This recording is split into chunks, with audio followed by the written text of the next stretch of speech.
আসসালামু আলাইকুম। আমন্ত্রণ জানাচ্ছি আজকে এপিসোডটি দেখার জন্য। আশা করছি কাছে দূরে সবাই অনেক বেশি ভালো আছেন। মাত্র 2টি উপকরণে বিকেলের নাস্তা তৈরি করব আলু আর ডিমের পাকোড়া।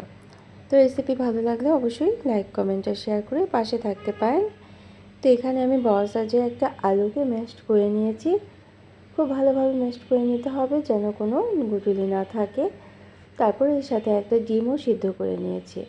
এখন ডিমটাকে আমরা গ্রেট করে নিব। গ্রেট করে মিশিয়ে নিতে হবে এবং মশলা যোগ করতে হবে। তো এই নাস্তাটা খুব কম সময় এবং বিকেলের নাস্তায় তৈরি করে নিতে পারেন। তো গ্রেট করে নেওয়ার পর আমরা মশলা হিসেবে এখানে আধা চা চামচ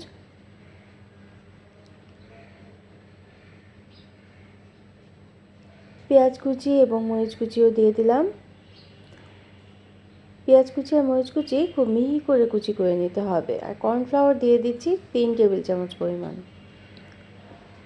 কর্নফ্লাওয়ারটা কিন্তু অবশ্যই দিতে চেষ্টা করবেন। এই পাকোড়াটা তৈরি করার জন্য কর্নফ্লাওয়ারটা অবশ্যই দিতে হবে। তো 1 চা চামচ জিরে গুঁড়ো, আধা চা চামচ ধনে গুঁড়ো, আধা চা চামচ গরম মশলা গুঁড়ো দিয়ে দিলাম। পরিমাণ মতো লবণ দিয়েছি। গাছ থেকে কয়েকটা পুদিনা পাতা ছিঁড়ে নিয়েছি। পুদিনা পাতাটা খুব ভালোভাবে কুচি করে দিয়ে দিতে হবে, মিহি কুচি করে দিতে হবে। তো পুদিনা পাতার পরিবর্তে ধনে পাতা কুচিও কিন্তু দেওয়া যেতে পারে। এখন হাত দিয়ে একটু প্রেস করে করে ভালোভাবে মিশিয়ে নিতে হবে। কর্নফ্লাওয়ার এবং আলুটা মিশে যাওয়া কিন্তু অনেকই জরুরি। তো আমি চাট মশলা এবং শুকনো মরিচের গুঁড়ো আধা চা চামচ করে দিয়ে দিয়েছি। এখন হাত দিয়ে এভাবে গোল গোল করে বল করে তৈরি করে নিতে হবে। গোল গোল অংশে প্রথমে ভাগ করে নেব, কারণ প্রথমে কিন্তু মিহি করা যাবে না বা একেবারে মসৃণ করা যাবে না। প্রথমে এরকম ছোট ছোট অংশে ভাগ করে নিয়ে তারপরে হাতে তেল মেখে নিতে হবে। আলুটা যেহেতু একটু স্টিকি থাকে, হাতে কিন্তু লেগে হাতের অবস্থা 12টা বেজে যেতে পারে। এজন্যই হাতটা ভালো করে ধুয়ে নিয়ে তারপর আমি আবার তেল হাতে মিশিয়ে নিয়ে এখন মসৃণ করে বলগুলো তৈরি করে নিলাম। একটু প্রেস করে তৈরি করে নিলে এটা কিন্তু আর তেলে দেওয়ার পর খুলবে না। তো এইভাবেও কিন্তু ভেজে নিতে পারি আমরা। আর চাইলে বেসনের কোট বা কি যে কোনো ডিমের কোটটাও আমরা দিয়ে নিতে পারি, উপরে প্রলেপ দিয়ে দিতে পারি। তো আমি আজকে হালকাভাবে সেমাইয়ের কোট দিয়ে তারপরে ভেজে নেব। তো সবগুলো এভাবে মসৃণ করে আমরা তৈরি করে নিলাম।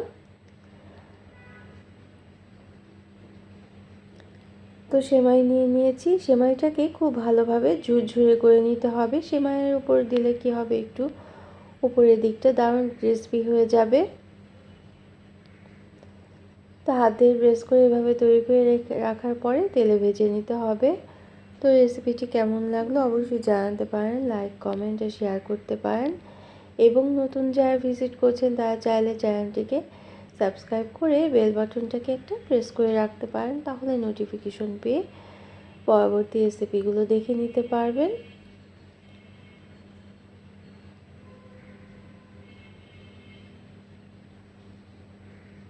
তো এভাবে অল্প অল্প করে তেলের মধ্যে দিয়ে ভেজে নিতে হবে। খুব বেশি একসাথে দিলে কিন্তু ভাজাটা খুব ভালো হবে না, মুচমুচে হবে না।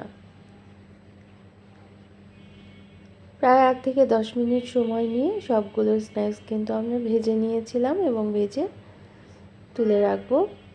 একটু কুরকুরে করেই ভাজতে হবে, তাহলে কিন্তু উপরের দিকটা খুব মুচমুচে হবে।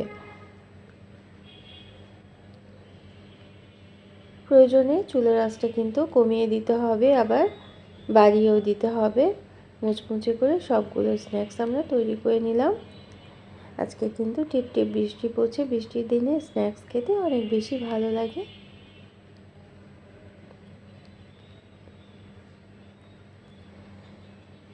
তো সবাই অনেক বেশি ভালো থাকবেন, আমাদের জন্য দোয়া করবেন।